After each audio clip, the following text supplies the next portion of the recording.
one thing you'll want to figure out is whether you want to own your own land or not. And I own a whole bunch. It's been a good investment, I suppose. It's hard to compare it. I guess I would have done better with Bitcoin, but that's never been known. And I don't really trust Bitcoin. I don't really trust crypto. All that stuff can just go away. The entire internet can just go away. And I kind of do think in terms of survival and survival during difficult times, which I know some people aren't used to thinking about. They think everything will just keep growing and it'll be wonderful. But that's because they've never experienced difficult times. Like really difficult times where people die of starvation and they get killed by wars and things. And I have experienced those things. And they're really, really, really horrible. So you got to wonder kind of what eggs to put your basket in and how many of them. One thing is that I would like to build more than one community, and I would like that land to be community owned. It's a lot easier. Now, if you have a lot of financial resources, you could do what I've done and you could invest in a whole bunch of land. That's not a bad idea for the near future. But if, for example, there's a massive human die-off, the value of land will go way down because there'll be less people who want it.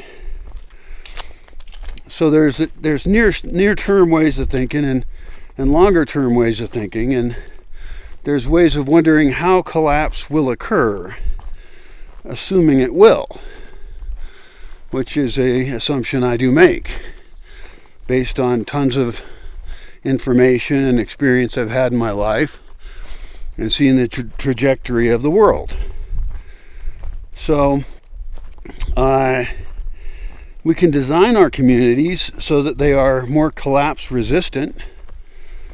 One of the ways to do that is to not have it be known where they exist or that they exist at all.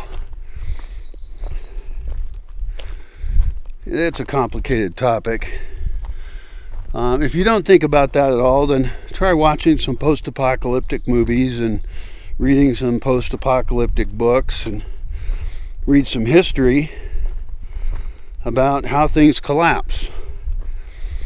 Because they do tend to. And even 20, 30 years ago, people would not necessarily have predicted that a bunch of the very difficult conditions the world is living under would be occurring. But that's stuff I've been talking about for 40 years. Because my eyes got opened really pretty quickly.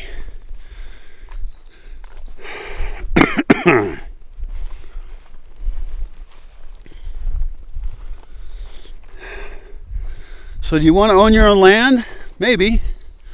It could be a really, really good investment.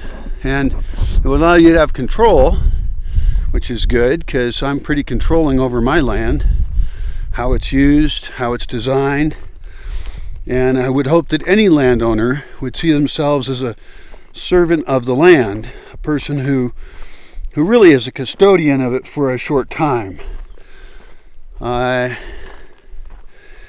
Because our lives are very temporary,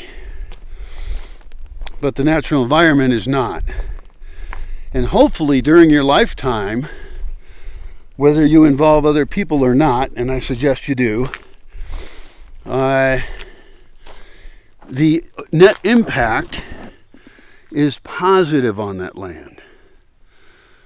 So we're bringing in biomass, we're increasing fungal activity, we're increasing diversity of plants, we're increasing the amount of wildlife habitat.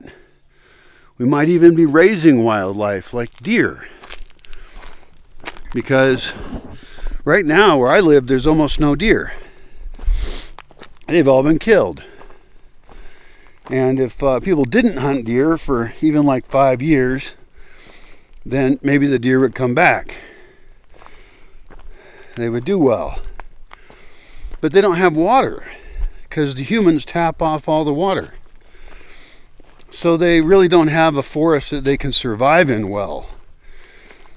But one of the goals here is to have water available in places that are outside the perimeter of human communities that have things like dogs. Because dogs and deer don't really go together well. Now, you're either in the category of people who has the resources to buy land, which you should never use a mortgage to do.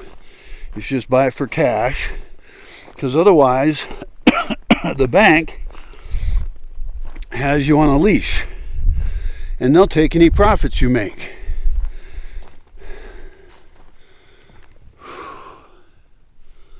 Fuck. The other annoying thing about owning land is you have to do paperwork on it, have taxes on it. You take on a lot of risks that an organization is in a better position to handle. So, for example, with my land, there's a couple ways I could handle it. One is I could divide it into sections and have a nonprofit organization own each one, or I could have one nonprofit organization own the whole thing. Well, I don't know which of those two choices is better.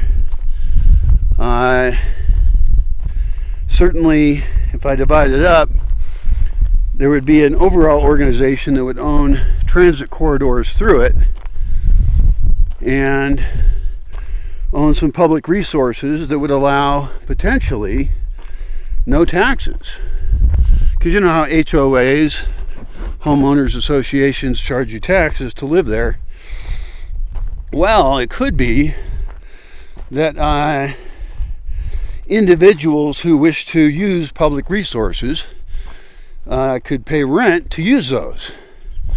So let's say there's a rabbit farm, or more than one rabbit farm, more than one chicken farm. There could be a business section that rents to members only, but that they make money off of that. They could own land in town, and they could have businesses there. Individual members could have businesses there, renting the space from the landowner. In that case, though, what's the point? They might as well just own it outright. Although, God damn it. Oh, fuck everything. I just talk about the same thing over and over. It's so annoying.